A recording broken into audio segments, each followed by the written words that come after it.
Maharashtra today 24 news, सत्य परिस्थितीचा सविस्तर आढावा।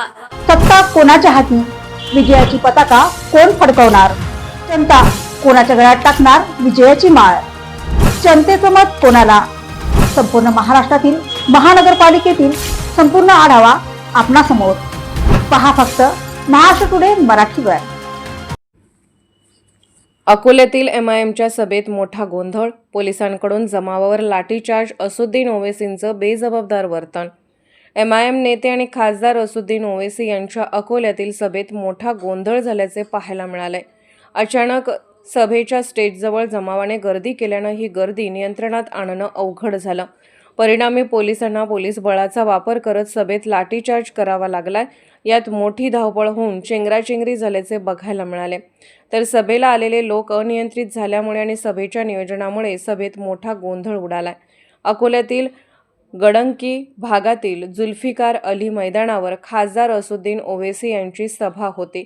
अकोला महानगरपालिकेच्या निवडणुकीच्या पार्श्वभूमीवर खासदार असुद्दीन ओवैसी आपल्या उमेदवारांच्या आयोजित प्रचार सभेत आले होते। मात्र या सभेत कोणतेही नियोजन नसल्यामुळे गर्दी अनियंत्रित झाली। तर सभा संपल्यानंतर साऱ्यांनीच स्टेजकडे धाव घेतल्याने मोठा गोंधळ उडाला। तर दुसरीकडे हा गोंधळ लक्षात येताच ओवैसी यांनी सभेतून काढता पाय घेतल्याचेही दिसून आलं। त्यामुळे असुद्दीन ओवैसी यांचं बेजबाबदार वर्तनाची ही चर्चा आता रंगू लागली आहे। एकीकडे सभेतील भाषणात बोलताना लोकांना व्यासपीठाकडे येण्याचे आवाहन केलं, पोलिसांना आपले काम करताना आडकाठी केली। मात्र गर्दीमुळे नियोजन कोलमडलं आणि परिस्थिती हाताबाहेर गेली। तेव्हा ओवैसी यांनी पोलिसांच्या गराड्यातून कारमध्ये बसून सुरक्षित स्थळी जाणं पसंत केल्याचं दिसून आलं। दरम्यान सभा संपत असताना सर्व जमाव ओवैसी यांना भेटण्यासाठी व्यासपीठाकडे येत असल्याने हा गोंधळ उडालाय।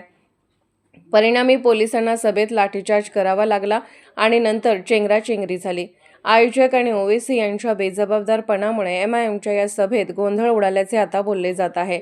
मुस्लिमांना दाखला देण्यासाठी फडणवीस, शिंदे, अजित पवार यांचं डोकं का दुखतं? एमआयएम अकोल्यात 37 जागांवर निवडणूक लढवत आहे, तर आधीच्या महापालिकेतील एमआयएमचा एक नगरसेवक होता। दरम्यान या प्रचार सभेत बोलताना ओवैसी यांनी सरकारवर सडकून टीका केली आहे। अकोल्यात जन्म आणि मृत्यू दाखला देणे बंद केले। भाजप मुस्लिमांची किती राग करते हे यातून दिसून येते। मुस्लिमांना दाखला देण्यासाठी फडणवीस, शिंदे, अजित पवार डोकं का दुखतं? देशाला विश्वगुरू करण्यासाठीची ही कोणती पद्धत?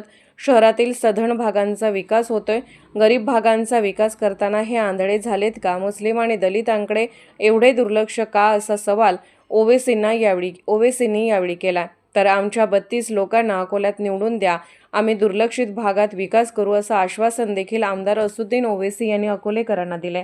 महाराष्ट्र टुडे मराठीसाठी ब्युरो रिपोर्ट, अकोला।